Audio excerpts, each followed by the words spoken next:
Hindi kinaya ng Milwaukee Bucks ang Boston Celtics sa face-off ng dalawang bigating koponan, lalo na at wala ang two-time MVP na si Giannis Antetokounmpo. Sumandal ang Boston sa big game ni Jason Tatum na nagpakawala ng 31 points para sa kanilang ikapitong sunod na panalo sa score na 120-119. Sa kampo naman ng Bucks, hindi naging sapat ang ginawa ni Damian Lillard na may 32 points, kabilang na ang 3-pointer sa huling bahagi ng laro.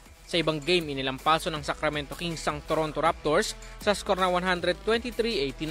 Muling nagpakita ng all-around performance gamit ang triple-double si Domantas Sabonis na may 13 points, 17 rebounds at 10 assists. Samantala ang Utah Jazz ay minalas pa rin sa Thunder at hindi nakalaro si Jordan Clarkson dahil sa injury, habang ang Miami Heat nakabawi ng panalo laban sa Cavs sa score na 107-104 sa pagbabalik naman ni Jimmy Butler.